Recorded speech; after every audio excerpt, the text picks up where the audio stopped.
ఈ పార్టీ తరపున ట్వీట్ నేను మొత్తం చదివాను. జనసేన పార్టీ ఛాలెంజ్ చేస్తూ ఇంకా కొత్త కొత్త విషయాలు బయటకు వస్తే కాసేపు ఓపిక పట్టండి అని చెప్పేసి అంటున్నారు. మేబీ అటవీ శాఖ అధికారులే మీడియా ముందుకు వస్తారని చెప్పేసి కొన్ని వార్తలు వస్తున్నాయి. అంతేకాదు ఆల్రెడీ అసలు పెద్దిరెడ్డి గారి మీద కేసులకు కూడా ఉపక్రమించారనేది కూడా కొన్ని వార్తలు వస్తున్నాయి. ధృవీకరించాలి. పక్కన పెడితే ఇది ఎప్పుడు కొత్త అంశం కాదు. మరి ఇప్పటికే చాలా లెవరేజ్ ఇచ్చారని అనుకోవాలా, లేదంటే నిజంగానే పెద్దిరెడ్డి గారు కూటమి ప్రభుత్వం మధ్య ఏమన్నా నిజంగానే ఒక లోపాయికారి ఒప్పందం ఏమన్నా ఉందనుకోవాలా? ఎందుకనంటే ఇది ఒకటే అంశం అయితే ఓకే అనుకోవచ్చు, దీంట్లో ఏమన్నా క్లారిటీ లేదేమని చెప్పేసి. ఇప్పుడు మదనపల్లి ఫైల్స్ దగ్ధం కేసు స్పెషల్ సిట్ వేశారు. ఆ టైంలోనే అవి తగలబడిపోవడానికి కారణమే ఈ ఎవిడెన్సెస్ అన్నింటి కూడా ట్యాంపర్ చేయాలన్న ఉద్దేశంతోనే ఇది. మరి అదేమైందో తెలియదు. ఎంతోమందిని విచారించారు, రైతులను కూడా పిలిచారు, విచారించారు. అలాగే తమ భూములు కబ్జా అయినాయి అన్న వాళ్ళు ఎవరైతే కంప్లైంట్స్ కొన్ని కోకొల్లలుగా కంప్లైంట్స్ వచ్చినాయి. ఇదంతా పక్కన పెడితే మిథున్ రెడ్డి గారు కానీ మీ పార్టీ వారు కానీ ఛాలెంజ్ చేస్తూ మీరు నిరూపించండి, లేదంటే డైవర్షన్ పాలిటిక్స్ అని చెప్పేసి అంటంలో ఎంతవరకు ఔచిత్యం ఉంది? ఇప్పుడు డైవర్షన్ పాలిటిక్స్ అంటే మీరు కావాలంటే ఉద్యమాలు చేయొచ్చు. ఉద్యమాలు చేయడానికి యాజిటేషన్ చేసేటి అదొక లైన్. అది దానికి ఇటువంటి సర్ఫేస్ అయినప్పుడు వాటిని ప్రజల దృష్టి మరలించడానికి అని అనుకోవాల్సిన అవసరం ఉంది. అంటే మీరు అంత వీక్గా చేస్తున్నారా ఉద్యమాలు? లేకపోతే ప్రజల్లోకి వెళ్ళటం లేదా? ప్రజలు భాగస్వాములు కావటం లేదా? అవి స్ట్రాంగ్గా కనుక ఉంటే ఇటువంటి ఎన్ని వచ్చినా కానీ ప్రజలు ఎందుకు డైవర్ట్ అవుతారు? ఇది పేలవమైనటువంటి ఆర్గ్యుమెంట్ కదా. దానికి వదిలేసేయండి. Legality judiciary will take its own course అని చెప్పేసి వదిలేసేయండి. You focus on public issues like what you are doing now on PPP, public private partnership on medical colleges. Yeah, you just carry on doing it. What is the point? దానికి దీన్ని link పెట్టాల్సిన అవసరం ఉంది. సురేష్ గారు, మీకు అదేవిధంగా చరత్ చౌదరి గారికి, అదేవిధంగా బాజీ గారికి, అదేవిధంగా సిటీ 24/7 ప్రేక్షకులకు కూడా హృదయపూర్వక నమస్కారాలు. శుభ సాయంత్రం. ముమ్మాటికి డైవర్షన్ పాలిటిక్స్ లో భాగమే తప్ప ఇంకోటి లేదండి. డైవర్షన్ ఎందుకు చేస్తానేది మాకు భయం కాదు, వాళ్ళు భయపడ్డారు కాబట్టి విషయాన్ని నిన్న 12వ తారీఖు రాష్ట్ర వ్యాప్తంగా 175 నియోజకవర్గాల్లో ప్రభుత్వ మెడికల్ కాలేజీని ప్రైవేటైజేషన్ చేయటాన్ని వ్యతిరేకిస్తూ పెద్ద ఎత్తున నిరసన ర్యాలీలు జరిగితే దాన్ని డైవర్ట్ చేయడం కోసం ఈ పెద్దిరెడ్డి భూముల విషయం తెస్తారండి. అసలు ఎప్పుడుదండి ఇది? ఇందాక మీరు కూడా అన్నారు 1975 కోర్టు సెటిల్మెంట్ వాళ్ళు ఇచ్చారు. అదేవిధంగా 1966లో సెటిల్మెంట్ పట్టా ఇచ్చారండి ఆ భూములకి. 1968లో దాదాపు 30 అడుగుల రోడ్డు కూడా ఫారెస్ట్ ఇవ్వడం జరిగింది. దీని మీద అనేక కేసులు పట్టి ఆ కేసుల్లో కూడా మొత్తం తుత్తుపడడం జరిగింది. అందువల్ల ఏంటంటే కేవలం ఏంటంటే పెద్దిరెడ్డి రామచంద్రారెడ్డి అనేటువంటి వ్యక్తి వైఎస్ఆర్ కాంగ్రెస్ పార్టీకి ఒక బలమైనటువంటి నాయకుడు కాబట్టి ఏదో విధంగా ఇతన్ని కేసులు పాలు చేయటం అనేటువంటిది ఒక ఉద్దేశపూర్వకంగా పవన్ కళ్యాణ్ గారు ఈ భూముల విషయాన్ని తెర మీద తేవడం జరుగుతా ఉంది. ఇప్పుడు చంద్రబాబు నాయుడు గారు ఏంటంటే, చంద్రబాబు గారు తెలివిగల నాయకుడు అంటే తను చేయాల్సింది తను చేయండి, పక్కనే చేపిస్తా ఉంటాడు. దాంట్లో ఈ రోజు పవన్ కళ్యాణ్ గారు ఆయన వాళ్ళకు ఉన్నటువంటి అండర్స్టాండింగ్ ఏంటో కానీ ఈయన పావుగా మాట. ఎందుకంటే నర్సీపట్నం మెడికల్ కాలేజీని జగన్మోహన్ రెడ్డి గారు పరిశీలించడానికి వెళ్ళినప్పుడు అదే రోజు కాకినాడ పోయి అక్కడ నేను 10వ తారీఖు వద్దాను, కానీ ఒక రోజు ముందే మీ దగ్గరికి వచ్చిందని చెప్పి చెప్పడంలో అర్థం అవుతా ఉంది.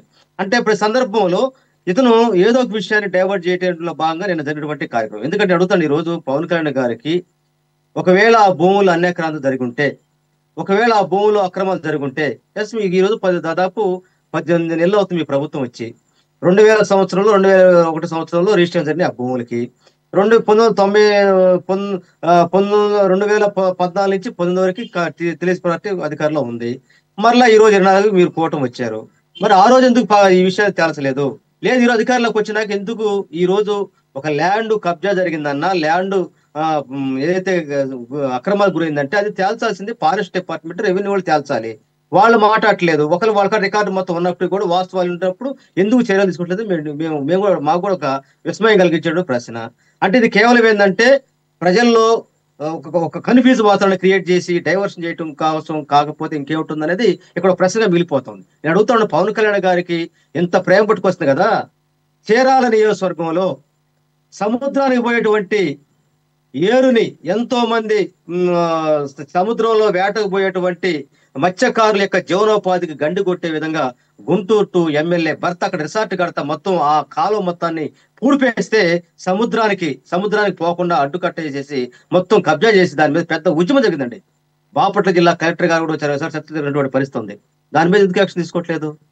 అదేవిధంగా ఫారెస్ట్ సంబంధించి ఉదయగిరి ఆ ప్రాంతంలో ఏదైతే ఫారెస్ట్ ఉన్నటువంటి స్వభావాలు జామాయిల విషయాలు ఏవైతే ఉన్నాయో, జామాయిలు ఉన్నాయో, కాంట్రాక్టర్లు వాళ్ళు తీసుకునే కాంట్రాక్టు టెండర్ పాడేది కొంత ప్రాంతానికి కొన్ని వేల హెక్టార్ల భూములు మొత్తాన్ని కొట్టేసి తక్కువ రేట్లు కొట్టేసి టన్నులు కబ్జా చేస్తే దాని మీద ఎందుకు మాట్లాడో అర్థం కావట్లేదు.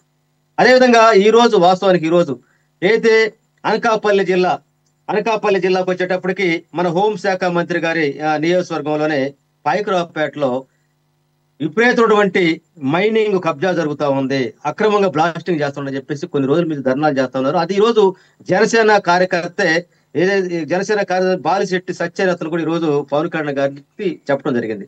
అంటే ఈ రోజు కేవలం చంద్రబాబు నాయుడు గారి చేతుల అస్త్రం లాగా ఏదన్నా విషయం డైవర్ట్ చేయడం కోసం ఒక పావులాగా తిరుపతి లడ్డు కల్తీ అని చెప్పేసి అన్నాడు. ఈ రోజు మరి విశాఖపట్నంలో ఒక కోల్డ్ స్టోరేజ్ లో దాదాపు 2 లక్షల కేజీల గోమాంసం దొరికింది కదా, ఎందుకు మాట్లాడలేదు ఈ రోజు?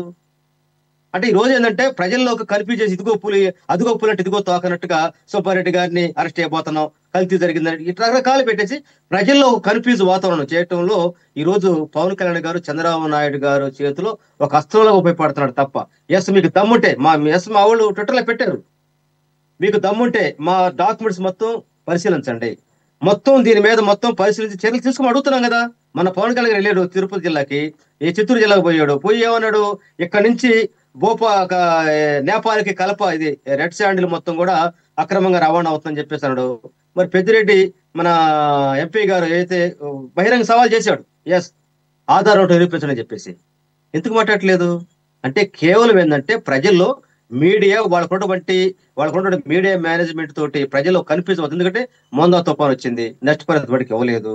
అదేవిధంగా ఈ రోజు మెడికల్ కాలేజీ విషయంలో పూర్తిగా ప్రభుత్వం యొక్క చేతగానితనం, పూర్తిగా డొల్లతనం అర్థమవుతా ఉంది. సూపర్ 6 అమలు చేయలేకపోతా ఉన్నారు. అందువల్ల ఏంటంటే డైవర్షన్ చేయడం కోసం మాత్రమే ఈ రోజు అదిగో పులంటే ఇదిగో తోకనట్టుగా ఈ రోజు ఎప్పుడో 1966లో సెటిల్మెంట్ ద్వారా వచ్చినటువంటి భూములకి ఆ భూములు 2000లో కొన్నటువంటి డాక్యుమెంట్లు మొత్తం ఉన్నప్పటికీ, ఏదో విధంగా డైరెక్టర్ ఆఫ్ సర్వే సెటిల్మెంట్ వాళ్ళు ఇచ్చినటువంటి వాళ్ళ యొక్క దాంట్లో కూడా వీళ్ళకి పెద్దిరెడ్డి ఆ భూములు దమ్మించినటువంటి క్లియరెన్స్ ఇచ్చినా కూడా ఇంకా పదే పాడిందే పాట పాసిపోయి దాచినట్టు వాళ్ళకి అవకాశం వచ్చినప్పుడు వాళ్ళకి డైవర్ట్ చేయాలనుకున్నప్పుడు తిరుపతి రెడ్డి కనపడుతుంది, పెద్దిరెడ్డి గారు కనపడతా ఉంటాయి, లేదంటే లెక్కర కేసు కనపడతా ఉంటాయి. ఈ విధంగా కక్షపూరితంగా అక్రమంగా ఈ రోజు పోలీసులు కేసులు రాయట్లేదండి. ముందు ఈనాడు జ్యోతిలో ఒక ఆర్టికల్ వచ్చింది, అది ఎఫ్ఐఆర్ గా వచ్చింది, దాంట్లో అదే ఛార్జ్ షీట్ గా వస్తున్నటువంటి పరిస్థితి కనపడుతుంది.